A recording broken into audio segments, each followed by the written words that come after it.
14 to your health now. There's been a lot of talk lately about couples sleeping in separate beds. Okay, it's becoming a trend all over the UK. Couples say different beds or even bedrooms. It improves their sleep, their happiness.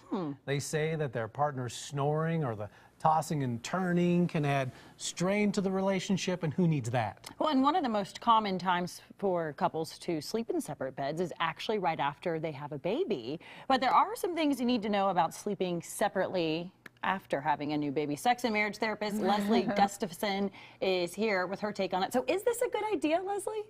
Not necessarily, but there's no question that the gravity of having a baby is huge on a couple and on a family, and there's a huge adjustment period after baby's there, even before, but mostly after.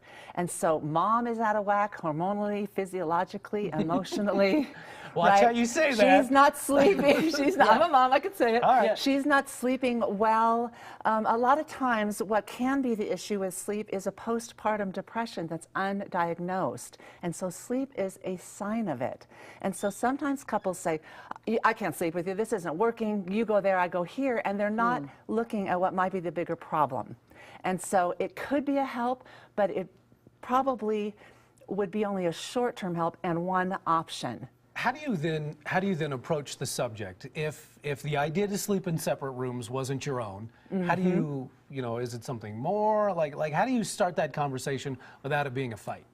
Well, I think you need to be really aware that postpartum is very, very possible. 15% of couples, moms experience it.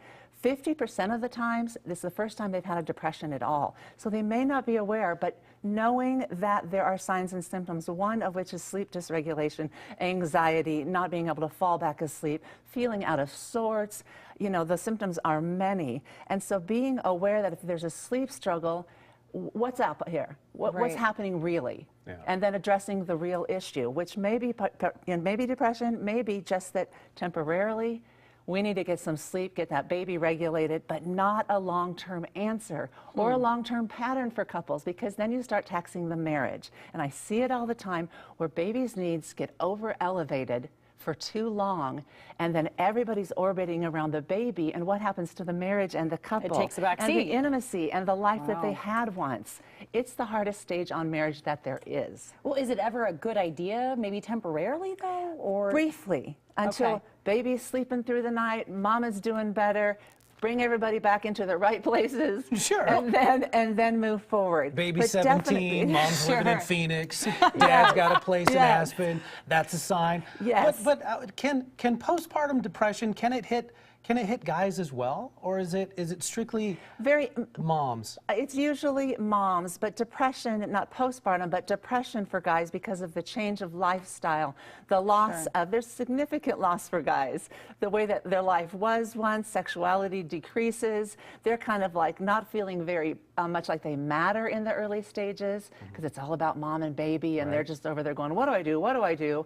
And so it can be, can be diminishing on guys for sure. Well, we talk about postpartum depression a lot.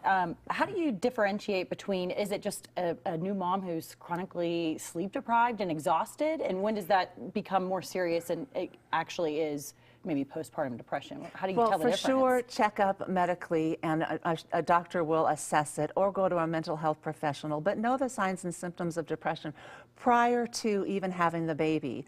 Of those 50% that get depressed, 25% started showing signs of depression while they were pregnant. Interesting. Yeah, more so than it just being hormonal. Right. It can be hormonal, it can be life change, it can be dysregulation because of you're not sleeping in the same way, you're not coping. Resources are so key when you have a baby. Do you have help? Do you have family? Do you have support? Do you have friends?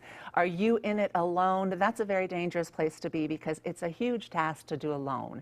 Oh, yeah. Support, talking with your partner, feeling like you're a team, exercising once again, all these things can help you feel like your normal self again, instead of in the pit going, am I ever going to sleep? And you just keep thinking like 18 years and the cost of the baby and anything else. So, Leslie, we appreciate your advice. That's why we always reach out to Leslie Gustafson. It just brings perspective to the whole situation. And if you're in a situation like that, take that extra time to just have an open and honest conversation with your spouse. Yeah.